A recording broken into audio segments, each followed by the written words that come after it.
আমার প্রিয় ছাত্রছাত্রীরা, আশা করি তোমরা ভালো ছিলে। আমরা করছিলাম অ্যালকিন। অ্যালকিনের প্রস্তুতি হয়েছে, অ্যালকিনের বিক্রিয়াও আমরা কিছুটা করেছি। বিক্রিয়ার ভিতর করেছি 1 নম্বর হাইড্রোজেনেশন, অর্থাৎ অ্যালকিনের সাথে হাইড্রোজেনের বিক্রিয়া, অ্যালকিনের সাথে ক্লোরিনের বিক্রিয়া অর্থাৎ ক্লোরিনেশন, হাইপোহ্যালোজেনেশন করেছি, হাইড্রোহ্যালোজেনেশন করেছি। তারপর লাস্ট আমরা যেটা করেছিলাম সেটা হচ্ছে হাইড্রেশন। হাইড্রেশন বলতে বোঝায় পানি সংযোজন। তা অ্যালকিনের যে পানি সংযোজনটা ঘটে, পানি বলতে আমরা যে পানিটা ইউজ করি, এখন কোনো একটা বিকারকের ভিতর পানি দিলে বিক্রিয়া করে, এটা কিন্তু ভাবাটা একটু কঠিন। বিক্রিয়া যে ঘটে না তা না, যেমন চুনের ভিতর পানি দেওয়ার সাথে সাথে বিক্রিয়া ঘটে, এটা আমরা কম বেশি দেখেছি, সাথে সাথে উত্তপ্ত হয়ে ওঠে, ক্যালসিয়াম অক্সাইড পানির সাথে বিক্রিয়া করে। ইথিলিনের সাথে কিন্তু পানি বিক্রিয়া ঘটে, তবে এক্ষেত্রে একটা ক্যাটালিস্টের প্রয়োজন হয়, যেটা আমি গতদিন শিখিয়েছিলাম। অ্যাসিডের উপস্থিতিতে সিলিকন ডাইঅক্সাইড, অ্যাসিডের উপস্থিতিতে সিলিকন ডাইঅক্সাইড, এটা আমরা গতদিন করেছিলাম।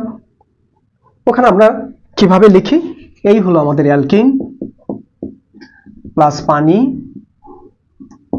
পানি, এইখানে আমরা লিখব অ্যাসিড, ওই H3PO4 সিলিকন ডাইঅক্সাইড, এগুলো আমরা অত লিখতে যাই না। এই অ্যাসিড এইটা থাকলেই আমরা বুঝবো যে এটা অ্যাসিডের উপস্থিতিতে বিক্রিয়া হচ্ছে। এখানে কি হবে, পানি মানে কিন্তু আমরা শিখিয়েছিলাম HOH, এটা প্লাস এটা মাইনাস। আবার যেহেতু অ্যালকিন মানে কিন্তু ডাবল বন্ড থাকবেই থাকবে, একটা থাকবে, দুইটা থাকবে, যাই থাকুক থাকবেই ডাবল বন্ড। তাহলে এখানে কি হবে, এখানে একটা নতুন জিনিস আমি তোমাদের শেখাই, ভালো করে শেখাই। ধরা যাক এই হলো আমার অ্যালকিন, এ কার সাথে বিক্রিয়া করতে যাচ্ছে? ধরা যাক সে হাইড্রোজেনের সাথে বিক্রিয়া করতে যাচ্ছে, সে ব্রোমিনের সাথে বিক্রিয়া করতে যাচ্ছে, সে HCl এর সাথে বিক্রিয়া করতে যাচ্ছে, সে পানির সাথে বিক্রিয়া করতে যাচ্ছে, সবার সাথে সে বিক্রিয়া করে। এখন কথা হচ্ছে, আমি কোথায় যাচ্ছি তার উপর ডিপেন্ড করেই কিন্তু আমার গেট আপ। আমি যদি কোনো মরা বাড়িতে যাই, তখন তো আমি টাই স্যুট তারপরে সেজে গুজে যাব না, চেহারা তেমন হবে। আমি যদি কোনো উৎসবের বাড়িতে যাই, তখন আমার গেট আপটা অন্যরকম হবে। তেমনি এ কার সাথে বিক্রিয়া করতে যাচ্ছে সেই অনুযায়ী সে কিন্তু নিজেকে প্রিপেয়ার করে বিক্রিয়া করার জন্য। যেমন হাইড্রোজেনের সাথে যখন বিক্রিয়া করতে যাবে, তখন সে কেমন ভাবে ভাঙবে, CH2 বন্ড CH2, এখানে একটা ইলেকট্রন আসবে, এখানে একটা ইলেকট্রন আসবে, এখানে একটা ইলেকট্রন আসবে, এইভাবে থাকবে। দুইটা হাইড্রোজেন একটা এর সাথে বন্ধন তৈরি করবে, আর একটা এর সাথে বন্ধন তৈরি করবে। কিন্তু যখন এরকম ধরনের কোনো যৌগ H+Cl- অর্থাৎ পোলার যৌগ পানি H+OH- এরকম যদি কখনো হয়, তখন এ কিন্তু এভাবে ভাঙবে না। এ নিজেকে শো করবে কেমন ভাবে, নিজেকে শো করবে CH2 একদিকে প্লাস একদিকে মাইনাস, এইভাবে। স্যার এটা একদিকে প্লাস একদিকে মাইনাস, এটা কিভাবে হয় শেখাচ্ছি তোমাদের।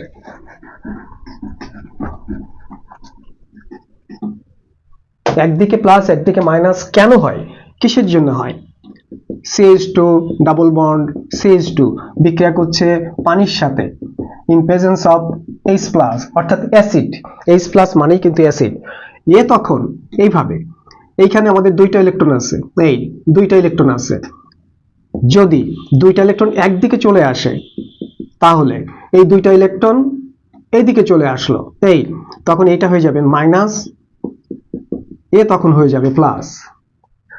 এই দুইটা ইলেকট্রন যদি, আমি তো এটা শিখিয়েছি, কার্বনিয়াম আয়ন কার্বন আয়ন, এটা যখন তৈরি করতে আমরা গত ক্লাসে বা তার আগের ক্লাসে আমরা এটা শিখেছিলাম। কার্বন আয়ন, কার্বনিয়াম আয়ন, তারপরে ফ্রি রেডিকাল। এটা কখন হবে, যখন এখানে H+OH- এই ধরনের কোনো পোলার মলিকুল এর সংস্পর্শে আসবে, তখন যেহেতু এ পজিটিভ মাইনাস নেগেটিভ, সেই জন্য এও নিজেকে পজিটিভ নেগেটিভ আকারে সাজাবে। ওকে দেখেই কিন্তু এ সাজবে। এ পজিটিভ নেগেটিভ হলে, অর্থাৎ এর নেগেটিভ একে খানিকটা প্রভাবিত করবে, এ খানিকটা পজিটিভ হবে। তাহলে কি হবে, HOH অ্যাসিডের উপস্থিতিতে। এইবার তুমি চিন্তা করো, কে কোথায় যাবে? প্লাস নিশ্চয়ই প্লাসের কাছে যাবে না, প্লাস যাবে এখানে, মাইনাস আসবে এখানে, তাহলে কি হবে CH2 এখানে H বন্ড CH2 এখানে OH, অর্থাৎ CH3 CH2 OH।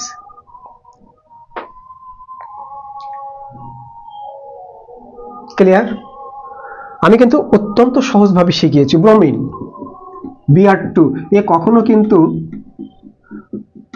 Br2 এ অধিকাংশ ক্ষেত্রে এভাবে এইভাবে এইভাবে হয়, আবার অনেক সময় এর ভিতর কিছুটা পজিটিভ ধর্মী আছে বলে এও কিন্তু এইভাবে এইভাবে হয়, এটা আমি পরে দেখাবো। হাইড্রোজেন এ কিন্তু এইভাবে ভাঙে, এইভাবে এইভাবে, তা অনেক ক্ষেত্রে যে এইভাবে হয় না তা না, এটা নির্ভর করে পরিস্থিতির উপর, সে কোন পরিবেশে আছে। সাধারণত পরিবেশের উপর ভিত্তি করে কিন্তু এরকম হয়।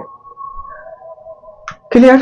বেশি বুঝাতে গেলে তো আমাদের সময় নষ্ট হবে, কিন্তু এগুলো না বুঝালে নয়, আমি তো এগুলো বুঝাবই, বুঝানোর জন্যই আমি এই বুড়ো বয়সে ক্লাস নিচ্ছি তোমাদের।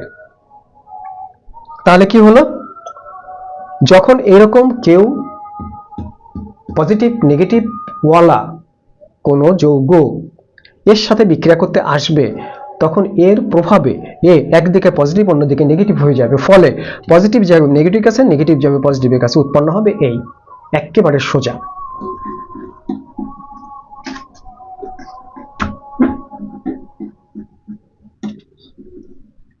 গতদিন শিখিয়েছিলাম এটা।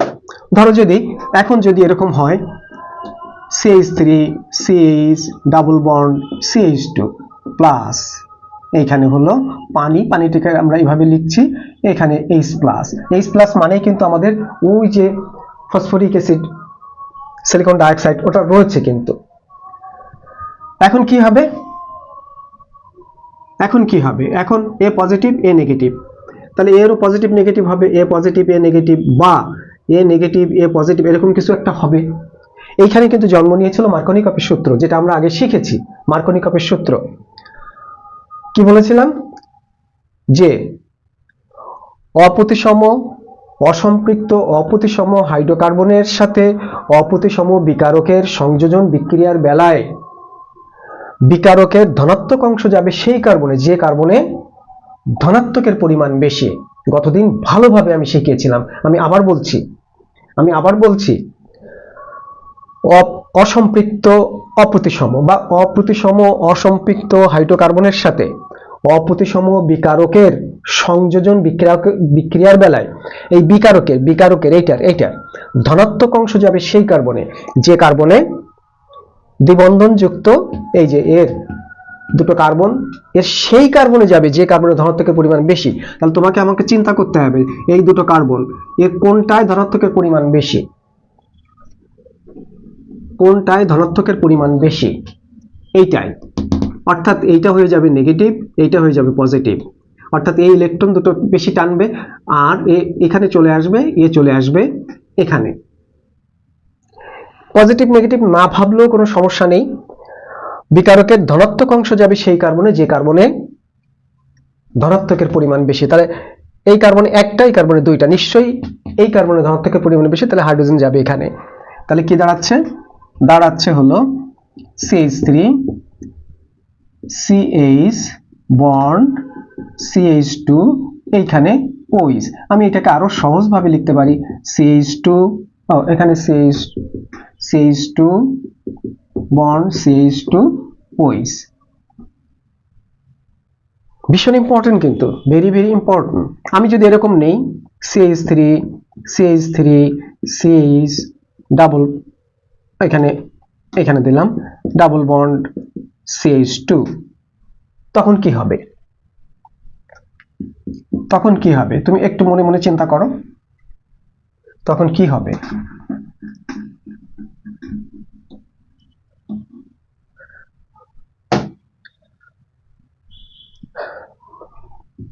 দেখো পারো নাকি?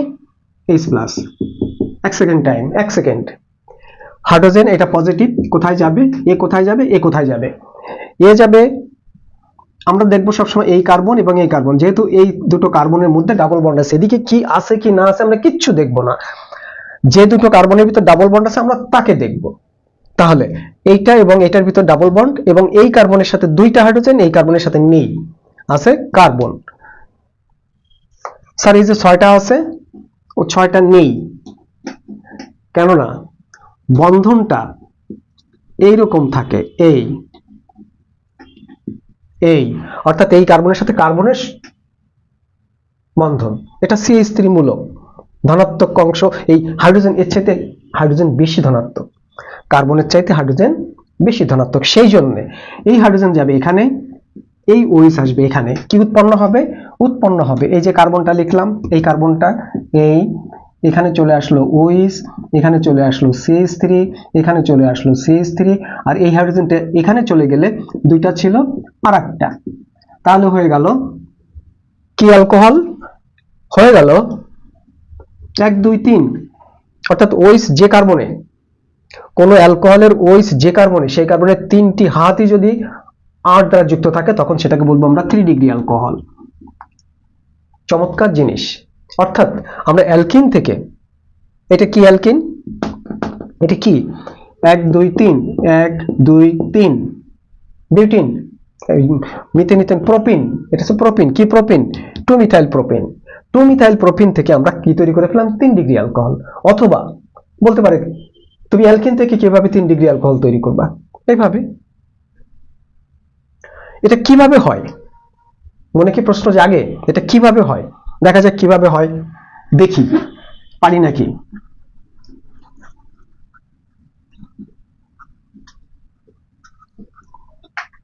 একটু তো শিখি। তাহলে কি হলো, এই যে আমাদের এইটা নিলাম, এই CH3 CH2, প্রথমে কি হচ্ছে,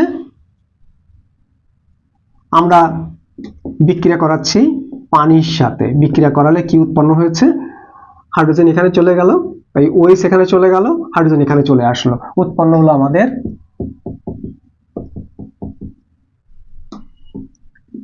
উৎপন্ন হলো আমাদের 3 ডিগ্রি অ্যালকোহল। এখন আমরা শিখতে চাচ্ছি এইটা কিভাবে ঘটে, এটা আমরা একটু শিখতে চাচ্ছি। 2 ধাপে ঘটে মাত্র। 1, বিক্রিয়া করছে কিন্তু এটা অ্যাসিডের উপস্থিতিতে, এটা হচ্ছে H+, H-, এটা আমি না লিখলেও তোমাদের জানতে হবে এটা প্লাস এটা মাইনাস। এটা কিন্তু 2 ধাপে ঘটে। দেখো কিভাবে ঘটে। প্রথমে এইটা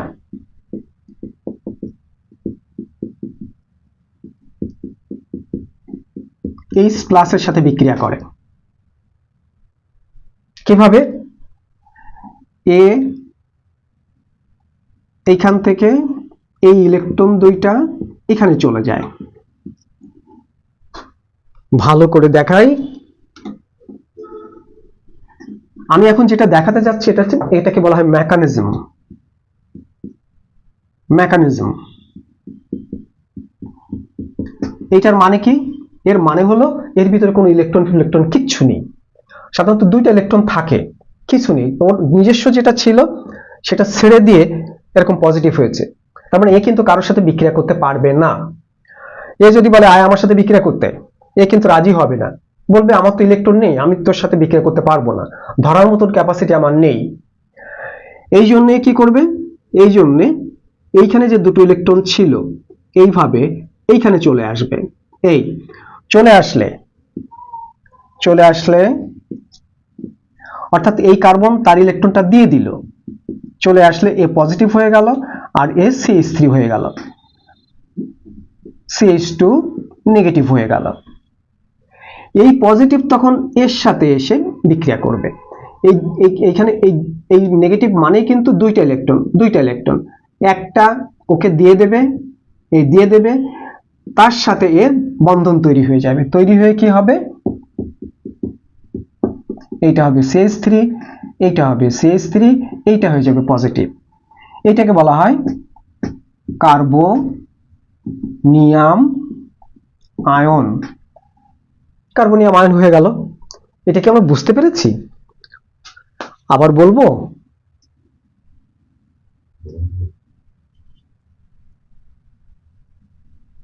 এটুক তো বুঝতে পেরেছি, দুইটা ইলেকট্রন ছিল, এই কার্বনের একটা, এই কার্বনের একটা। এই যে এটা এর কাছে লিখি, এই কার্বনের একটা ইলেকট্রন, এই কার্বনের একটা ইলেকট্রন, এই ইলেকট্রনটাও এই কার্বন নিয়ে নিল, নিয়ে যে নেগেটিভ হয়ে গেল। নেগেটিভ হয়ে যাওয়া মানে হলো ওর দুইটা ইলেকট্রন, এই যে এই দুইটা ইলেকট্রন হয়ে গেল, আর এর ইলেকট্রন ঘাটতি হয়ে গেল।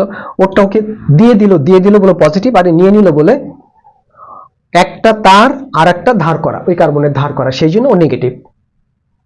নেগেটিভ। এইবার এখানে যে এইচ প্লাসটা ছিল, এর তো কোনো ইলেকট্রন নেই, এ কি করবে, একটা ইলেকট্রন একে দিয়ে দেবে। এই যে একটা ইলেকট্রন একে দিয়ে দিল, দিয়ে দিলে এর এখানে একটা ইলেকট্রন চলে আসলো। এর থেকে যাওয়া ইলেকট্রনের সাথে ওই ইলেকট্রনের তখন বন্ধন তৈরি হবে। এই যে একটা থেকে গেছে, একটা তোকে দিয়ে দিয়েছে, দিয়ে দেওয়ার জন্য এই যে সেটা আমি দেখাই দিলাম, এটা থেকে গিয়েছিল, সেই থেকে যাওয়াটার সাথে এর একটা বন্ধন হলো, অর্থাৎ এই হাইড্রোজেন এর কাছ থেকে একটা ইলেকট্রন ধার নিয়ে সেই ধার করা ইলেকট্রনের সাথে এই ইলেকট্রনের বন্ধন তৈরি করলো। ফলে কি হলো, এখানে CH2 আর একটা হাইড্রোজেন এই CH3 হয়ে গেল, আর এ কি হলো, এই যে পজিটিভ হয়ে গেল। এটাকে বলা হয় কার্বনিয়াম আয়ন। কার্বনিয়াম আয়ন মানে হলো এই যে দেখো ইলেকট্রনের ঘাটতি, ওর ইলেকট্রন নেই। যাদের ইলেকট্রন থাকে না, যাদের পেটে ক্ষুধা থাকে, তারা কাজ করে, বিক্রিয়া করে। এর পেটে ক্ষুধা, এর সক্রিয়। যদি এরকম হতো, এরকম যদি কখনো হতো CH3 CH3 CH3 CH3, এর পেটে কিন্তু কোনো ক্ষুধা নেই, পরিপূর্ণ, কার্বনের চারটা হাত পরিপূর্ণ, সেজন্য কাজ করে না, শুধু খায় আর ঘুমায়। কিন্তু এ না, এর পেটে ক্ষুধা রয়েছে, সেজন্য তাকে কাজ করতে হয়। আর কেমিস্ট্রিতে কাজ করা মানে হচ্ছে বিক্রিয়া করা। এ তখন কি করবে, এ তখন, আমি এইখানে মুছে আবার লিখি, আমাদের ওইস রয়েছে, এই হচ্ছে পজিটিভ, এইখানে CH3, এইখানে CH3, এইখানে CH3, এই নেগেটিভ মানে কি, এই যে ওই যে ওইস নেগেটিভ মানে কি, দুইটা ইলেকট্রন, এই দুইটা ইলেকট্রন। তাহলে এখানে বিক্রিয়া করে কিভাবে, ওই একইভাবে এই ইলেকট্রনটা আগে একে দিয়ে দেয়, দিয়ে দিলে এই যে ইলেকট্রন চলে আসলো, তারপর এই ইলেকট্রনের সাথে এর বন্ধন তৈরি হয়ে গেল, ফলে কি উৎপন্ন হলো, ফলে উৎপন্ন হলো এখানে ওইস, এখানে CH3, এখানে CH3, এখানে CH3, 3 ডিগ্রি অ্যালকোহল তৈরি হয়ে গেল। এইভাবে এইভাবে অ্যালকিনের সাথে পানির বিক্রিয়া ঘটে অ্যালকোহল তৈরি হয়। এটা যেটা শিখালাম, এটাকে বলে মেকানিজম। 2 ধাপে ঘটেছে। প্রথম ধাপে কার্বনিয়াম আয়ন তৈরি করেছে, দ্বিতীয় ধাপে সেই কার্বনিয়াম আয়ন OH এর সাথে বিক্রিয়া করে অ্যালকোহল তৈরি করেছে। 2 ধাপ বিক্রিয়া হয়েছে। প্রথম ধাপে এই অ্যালকেনটা কার্বনিয়াম আয়নে পরিণত হয়েছে, সেই দ্বিতীয় ধাপে সেই কার্বনিয়াম আয়ন OH এর সাথে বিক্রিয়া করে অ্যালকোহল তৈরি করেছে।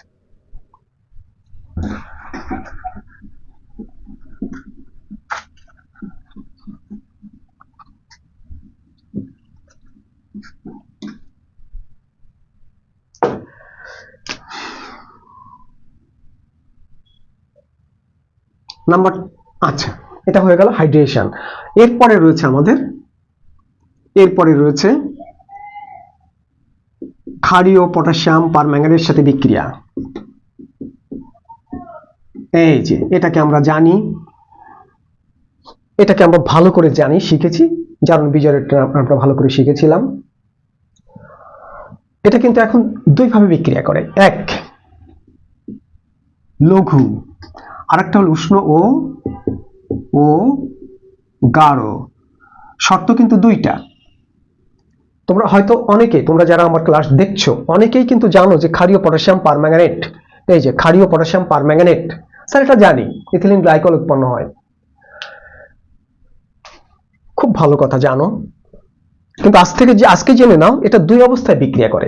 লঘু অবস্থা যদি হয় তখন এক অবস্থা হবে, যদি উষ্ণ গাঢ় হয় তখন কিন্তু আর এক অবস্থা হবে। একই বিক্রিয়ার 2টা শর্ত, 2টা শর্তের জন্য কিন্তু প্রোডাক্ট 2 রকম হয়ে যাবে। তুমি দেখলে যে ক্ষারীয় পটাশিয়াম পারম্যাঙ্গানেট আছে, তাহলে সাথে সাথে তুমি 2টো ওইস দিয়ে দিলে এটা কিন্তু একটা চরম ভুল হয়ে যাবে। এক্সামিনাররা তোমাদের বুদ্ধিমত্তা, তোমাদের ট্যালেন্ট, তোমাদের মেধা, তোমাদের বিচক্ষণতা দেখার জন্য কি করে, এইখানে একটু চেঞ্জ করে দেয়।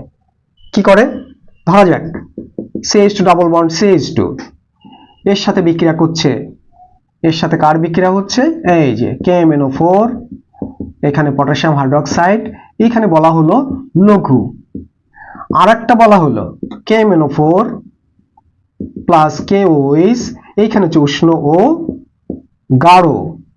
কি হবে, এই ভীষণ ইম্পর্টেন্ট, কি হবে, দুটো দুই রকম হবে। এর বেলায় লঘু হলে কি হবে, এর বেলায় হলে কি হবে, ভীষণ ইম্পর্টেন্ট। আমরা শিখি, তাহলে শিখে যাই।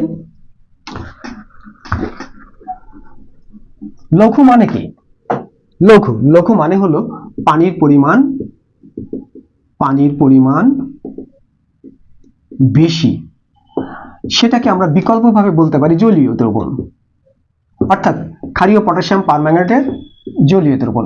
আমি যদি কখনো বলি ক্ষারীয় পটাশিয়াম পারম্যাঙ্গানেটের জলীয় দ্রবণ, পটাশিয়াম পারম্যাঙ্গানেটের জলীয় দ্রবণ, ক্ষারীয় জলীয় দ্রবণ, সেক্ষেত্রে বুঝতে হবে যে এই পটাশিয়াম হাইড্রোক্সাইডের পরিমাণ কম, অর্থাৎ এখানে পানিটা বেশি বিক্রিয়া করছে।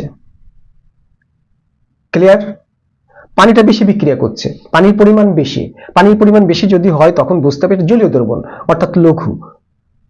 সেক্ষেত্রে কি হবে, সেক্ষেত্রে এটা ভেঙে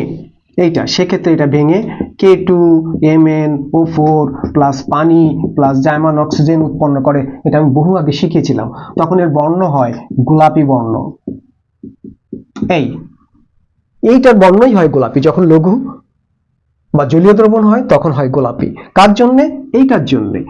এ কি অবস্থায় থাকে, এ দুইটা ওইস এই অবস্থায় থাকে, তাই দুইটা ওইস, তাহলে H2 আর O এই মিলে কিন্তু এই অবস্থায় থাকে, আর বিক্রিয়া করার সময়ও কিন্তু এই অবস্থায় বিক্রিয়া করে। কিভাবে, তাহলে এ কিন্তু সবসময় এইভাবে থাকে।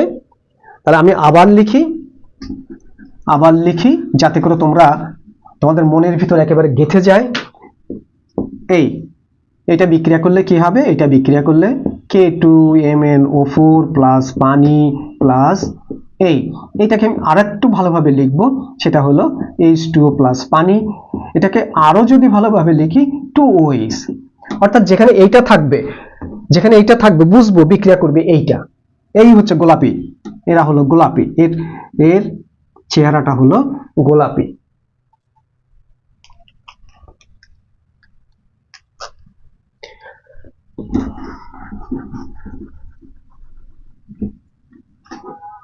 তাহলে নিয়ে নিই আমরা CH2, এইভাবে নিয়ে নিই CH2 ডাবল বন্ড CH2, এইখানে রয়েছে KMnO4 প্লাস পটাশিয়াম হাইড্রোক্সাইড। এভাবে নাও থাকতে পারে এভাবে, বা এভাবে থাকতে পারে লঘু ক্ষারীয় KMnO4 বা জলীয় KMnO4, যে কোনোটাই থাকুক না কেন বিক্রিয়া করবে কে, H2 প্লাস পানি, H2 প্লাস জার্মান অক্সিজেন বা 2OH,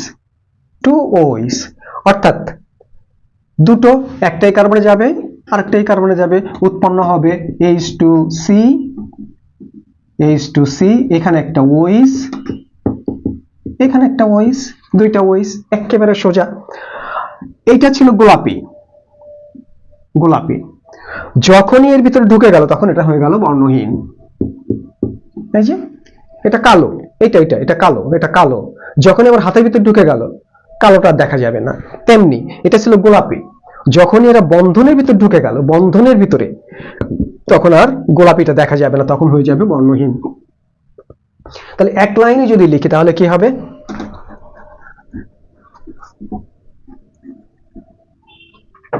এত কিছু আর লিখবো না।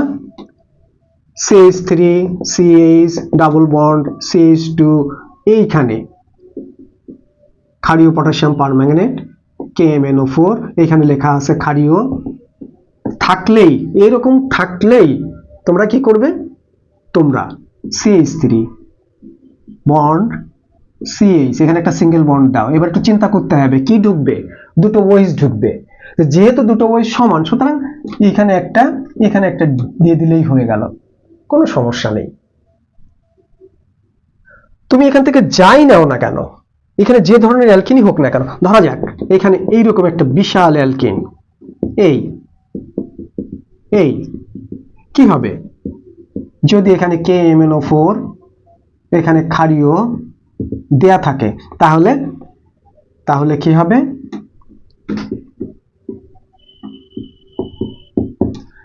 এখানে একটা ওএইচ আসবে, এই যে এখানে একটা ওএইচ আসবে, এখানে একটা ওএইচ আসবে।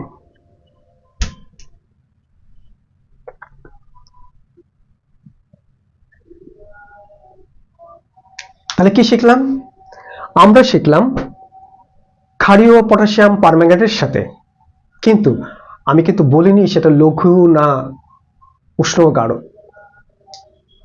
ক্ষারীয় পটাশিয়াম পারম্যাঙ্গানেট যখনই বলবে, যদি কোনো শর্ত উল্লেখ না থাকে যে এটা লঘু না উষ্ণ গাঢ় বা গাঢ়, আমরা সবসময় গ্লাইকল তৈরি করব, অর্থাৎ দুইটা ওএইচ পাশাপাশি কার্বনে যুক্ত হবে। যে সমস্ত যৌগের পাশাপাশি কার্বনে ওএইচ থাকে তাদেরকে বলা হয় গ্লাইকল। যে যৌগ হবে তার গ্লাইকল। এটা কি, এটা বিউটিন, সে যে বিউটিন হোক না কেন। তাহলে বিউটিন বড় নাম বিউটিন গ্লাইকল। আমরা এখন আমরা শিখতে যাচ্ছি শর্ত উল্লেখ রয়েছে উষ্ণ ও গাঢ়, কিন্তু আজ এই পর্যন্ত আমাদের সময় হয়েছে পরের ক্লাস দেখার জন্য। তাহলে পরে আমরা কি আলোচনা করব, পরে আলোচনা করব যে উষ্ণ ও গাঢ় যদি হয় তখন কি হবে। এরপরে আরো থাকছে এই ধরনের বিক্রিয়া, সবচেয়ে গুরুত্বপূর্ণ বিক্রিয়াগুলো থাকছে, সেটা হলো অসমিয়াম টেট্রাঅক্সাইডের সাথে বিক্রিয়া থাকছে, ওজনের সাথে বিক্রিয়া খুব ইম্পর্টেন্ট থাকছে, কিভাবে একটা জৈব যৌগে ডাবল বন্ড কোথায় অবস্থান করে, এটা কিন্তু আমরা শিখব পরের ক্লাসে। দেখার জন্য আমন্ত্রণ রইল সবাই।